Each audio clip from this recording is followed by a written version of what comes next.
Bonjour à tous. Donc, je vais vous présenter Agribalis, qui est donc la base de données environnementale de référence au niveau national sur les produits agricoles et alimentaires. Donc, données environnementales, comme le disait Pierre, quand on parle de données environnementales, là, dans Agribalis, c'est des données d'ACV. Pour vous donner un peu le contexte d'Agribalis, donc elle a été il y a à peu près 10 ans d'histoire. Elle a été l'origine du projet. C'est en 2009, suite notamment au Grenelle de l'environnement, où on s'est rendu compte qu'il y avait un besoin de disposer d'un outil pour évaluer les systèmes de production agricole sur le plan environnemental. Il y avait besoin de données. Dans un premier temps, donc, ce qui a été fait, c'est des données sur les productions agricoles. Donc, à l'origine, Agribalis regroupe des données environnementales sur les produits agricoles. En parallèle, il y a eu le projet Acivia, qui travaillait sur la transformation agroalimentaire.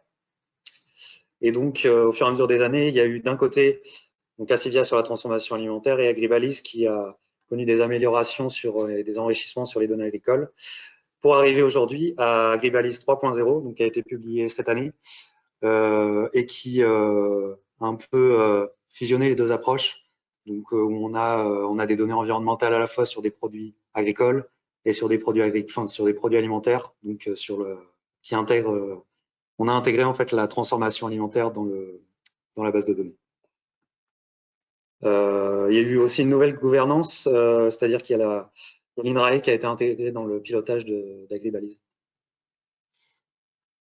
Voilà. À savoir aussi que Agribalis s'inscrit dans un contexte européen dynamique sur le sujet, donc comme là, on a parlé Alexandre, donc avec le PEF. À savoir qu'Agribalis donc est une base de données qui se base sur le PEF, donc qui est en accord avec les principes du PEF. Et donc voilà, il y a des bases de données et des cadres méthodologiques. Agribalis fait partie de ces bases de données et permet d'alimenter des projets et des projets européens, des expérimentations sur le sujet. Donc, comme le disait tout à l'heure Alexandre, il y a notamment du Agribalis dans Life Render. Alors Agribalis, donc c'est une base de données qui, dans un premier temps, a été publiée cette année sous un format expert, donc avec une version modulaire complète qui est disponible sur les logiciels d'ACV. Donc c'est plutôt une version de la base de données qui s'adresse aux experts qui vont pouvoir avoir un détail de ce qui est contenu dans la base de données.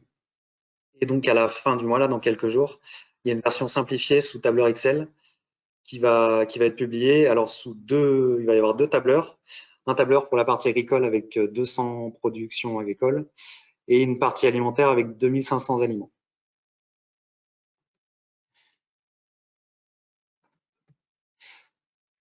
Donc, elle fournit, comme je disais tout à l'heure, des indicateurs d'impact environnementaux basés sur l'analyse du cycle de vie, des produits alimentaires types représentatifs des produits moyens. Pour la partie alimentaire, ça veut dire qu'au stade, ça veut dire qu'on prend en compte un mix consommé en France, un mix de produits consommés en France. Et donc, elle ne fournit pas, par contre, de déclinaison en fonction du mode de production. L'exemple typique, c'est qu'on ne va pas avoir la pizza 4 fromages bio, on va seulement avoir la pizza 4 fromages standard, moyenne, consommée en France. Pour les productions agricoles, c'est un peu plus différent, notamment parce que Agribalis a plus d'antécédents sur le sujet.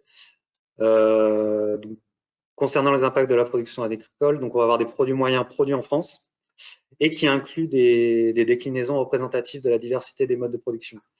L'exemple qu'on a commencé à évoquer tout à l'heure, c'est sur le lait. Dans Agribalis, on va avoir un lait bio moyen français et donc quatre autres laits en fonction des systèmes fourragers. Sur la partie alimentaire, un élément important, c'est que dans Agribalis, le choix qui a été fait, c'est de reprendre la nomenclature de la base de données SQL, donc base de données nutritionnelle, et donc avec presque une couverture presque totale de SQL.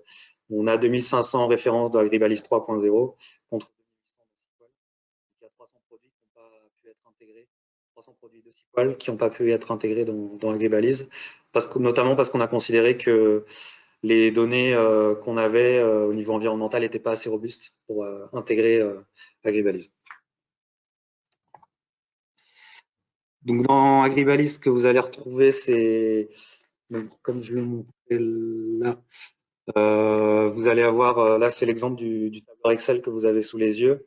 Vous allez avoir le score unique qui sera disponible pour chaque aliment et aussi les 14 autres indicateurs d'ACV. Sachant que le score unique, du coup, c'est l'agrégation, c'est un score agrégé des 14 autres indicateurs. Donc calculé selon les pondérations définies par la Commission européenne, donc par le PEP.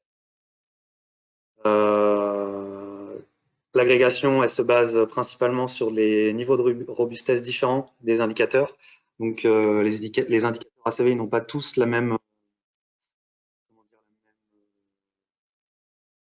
robustesse et la même fiabilité scientifique en fonction de l'état d'avancement des recherches. Et donc la Commission européenne, elle a catégorisé un peu cette robustesse des indicateurs et elle a établi des pondérations en fonction de ça. Par exemple, celui qui va avoir dans le score unique, celui qui va avoir le plus de poids, ça va être le changement climatique, qui a la plus forte pondération par rapport aux autres. Et donc il y a des développements méthodologiques qui sont en cours pour améliorer la robustesse de certains indicateurs au sein de Agribalise, au sein des projets Agribalise et dans d'autres contextes, notamment au niveau européen. Alors un petit tour des principales hypothèses méthodologiques qui ont été prises dans Agribalise. Si on se focalise d'abord sur l'amont agricole, c'est des mix de consommation qui ont été définis pour chaque produit afin de prendre en compte les produits importés. Donc, ça va prendre en compte sur une sauce tomate le mix de tomates importées en France. Donc en fonction des statistiques de ce qui est consommé en France, on va avoir des origines de tomates qui vont être différentes.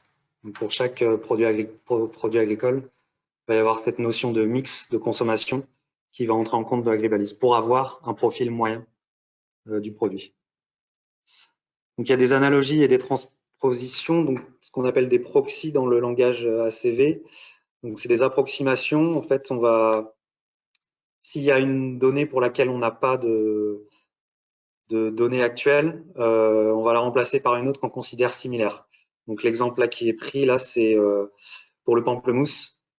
Comme on n'a pas de données d'inventaire pour le pamplemousse, on va prendre celui de l'orange parce qu'on considère que c'est un produit qui a à peu près les mêmes pratiques de production. Et donc voilà, il y a des sources de données variables qui sont utilisées dans Agribalise. À savoir que Agribalise, il n'y a pas eu sur cette version-là de création de données, mais ils ont repris des données issues de différentes bases de données. C'est plus un travail de construction méthodologique qui a été fait que de création de données. Ils ne sont pas allés faire de la collecte de données sur le terrain. Ils ont repris des choses qui étaient existantes. Alors, sur la transformation agroalimentaire, donc les processus industriels ont été simplifiés par grands types d'opérations. Pour les recettes, exemple de la pizza tout à l'heure, c'est des recettes standards de l'ANSES qui ont été utilisées, qui correspondent à des recettes fait maison et non des recettes industrielles. Sur la logistique, il y a un unique packaging qui a été considéré par produit. Donc, on n'a pas forcément pris en compte la complexité du packaging. On considère la matière la plus importante. Le transport du supermarché vers le consommateur n'est pas considéré et le gaspillage alimentaire chez le consommateur. Là, c'est un petit exemple de ce qu'on peut avoir comme résultat avec la version expert, donc avec un logiciel ACV. Donc, ce que vous voyez en bas, c'est différents produits. En fait, les différentes colonnes, c'est différents produits. Et donc, avec la version expert, on peut avoir des résultats par étape du cycle de vie. Donc, on peut savoir quelle étape du cycle de vie est la plus prépondérante sur les inputs. Et on peut aussi avoir par recette. Donc, on peut avoir l'impact de savoir quel ingrédient dans une recette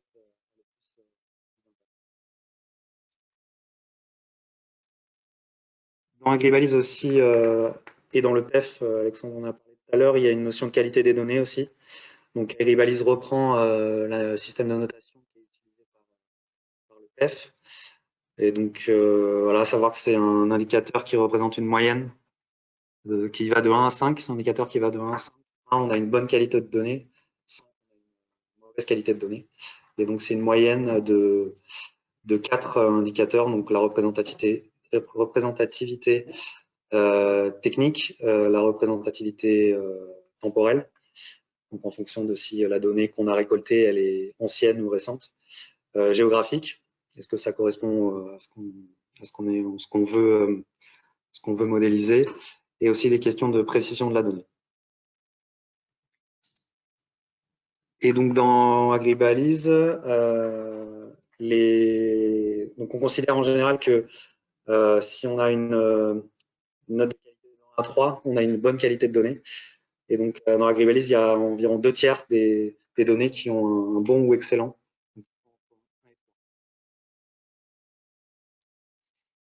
Là, je vais faire un petit focus sur les produits laitiers dans Agribalise.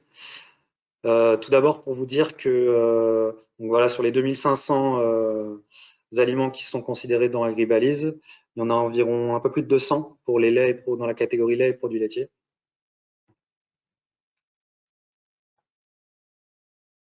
Quelques premiers résultats qu'on a extraits d'Agribalise. Alors, on a choisi de vous montrer le score unique, la note de qualité et tout en bas le score pour le changement climatique.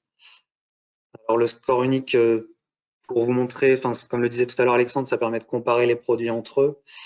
Donc là, on voit que c'est le beurre parmi les 5 laitiers qu'on a sortis qui est le plus d'impact. C'est en partie lié à la quantité de lait nécessaire pour la production. Et donc, on a des notes de qualité qui sont plutôt bonnes sur les produits là. Et au niveau du changement climatique, enfin là, pareil, c'est le beurre qui ressort avec le plus gros score. Mais encore une fois, c'est en partie lié au fait à la quantité de lait nécessaire pour la production. Sachant que, enfin, comme on l'a dit tout à l'heure, c'est la production du lait qui a le plus de poids dans.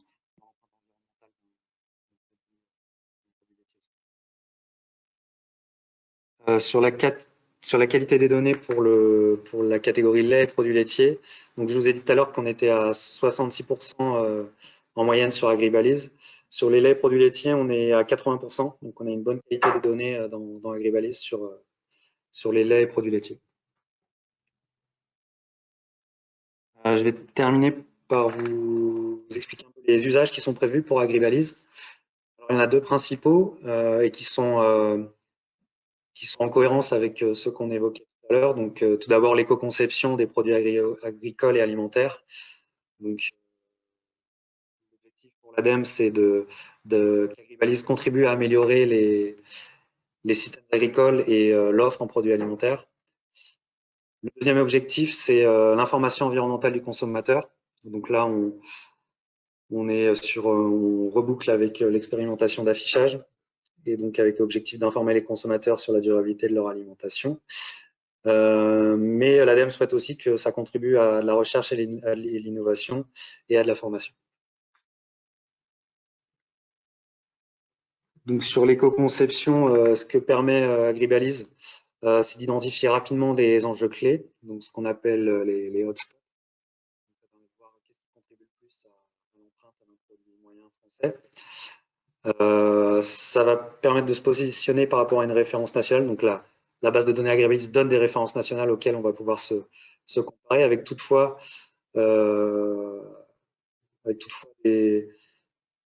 des incertitudes liées à la qualité des données auxquelles il faut faire attention. Donc, quand on se compare, il faut faire attention à l'incertitude liée à la qualité de la donnée. Ça permet d'identifier des leviers de progrès les plus efficaces, de faire des scénarios de manière simple et efficace et d'ajuster une des forces d'Agribalise, c'est sa transparence par rapport à d'autres bases de données d'ACV, c'est qu'on va pouvoir, dans la version expert, bien sûr, modifier certains éléments assez facilement. Donc la matière première, modifier les taux de perte, les emballages, l'énergie. Voilà, divers paramètres. Sur l'information et l'affichage environnemental, donc les données AgriBalise ne sont pas directement adaptées à l'information du consommateur. Elles nécessitent d'abord une transformation pour la communication. Et donc, c'est une information socle qui peut servir à informer les consommateurs. Il y a différentes échelles et situations d'information qu'on peut imaginer pour cela. Donc, la restauration, les achats. Donc, voilà, AgriBalise est construit pour alimenter ces travaux-là. Terminer sur les différentes forces et limites d'AgriBalise. Elle repose sur une méthodologie ACV qui est reconnue et normée au niveau international. Elle permet de prendre en compte toutes les étapes aujourd'hui sur l'alimentation et également les origines et les types de produits avec l'intégration des mix de consommation. C'est une base de données avec une méthodologie homogène et transparente. C'est une base de données qui recouvre toutes les catégories de produits alimentaires et qui peut, avec la nomenclature SQL qui a été prise, il y a possibilité de coupler avec les données nutritionnelles. Elle est très adaptée pour identifier les enjeux principaux. Et elle se base aussi sur une expertise, un réseau d'experts disponibles qui permettent d'informer les utilisateurs sur celle-ci et qui vont permettre aussi de la faire évoluer à l'avenir. Dans les limites, donc, on peut noter qu'il y a certains impacts environnementaux qui sont encore mal pris en compte par les ACV. On a l'exemple qui revient souvent, c'est celui de la biodiversité. On a l'utilisation de proxy et il y a certaines qualités de données qui sont faibles dans la base de données. Donc on est sur des produits moyens uniquement, avec pas de déclinaison au niveau de l'aliment. Donc sur le bio, par exemple, on n'a pas de déclinaison sur les produits alimentaires. Les non adaptés pour une analyse directe entre produits proches. Donc ça, c'est notamment lié au proxy qui peut y avoir dans la base de données. On peut comparer des produits proches, mais au final, ils sont basés sur les mêmes données derrière. Si on compare l'orange et pamplemousse et qu'on a pris les données de l'orange pour le pamplemousse, on va avoir la même chose. Voilà. Et voilà, donc c'est des indicateurs ACV qui sont scientifiques, qui ne sont pas utilisables directement par des non-experts. Donc il faut être prudent quand on les manipule pour les communiquer derrière un public non-expert. Et juste pour vraiment terminer, donc il y a la base de données, la version publique qui est publiée le 29 septembre. Pour l'occasion, il y a un colloque digital et gratuit qui est organisé. Avec le matin, une présentation des données AgriBalise. Un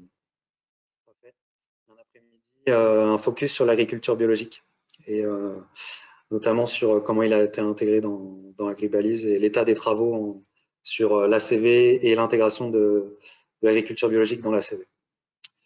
Voilà, vous avez plus d'informations sur l'événement, vous avez un lien. Et pour la suite d'AgriBalise, il y a une version 3.1 qui est envisagée pour fin 2021, donc avec la participation des instituts techniques dans l'amélioration de celle-ci.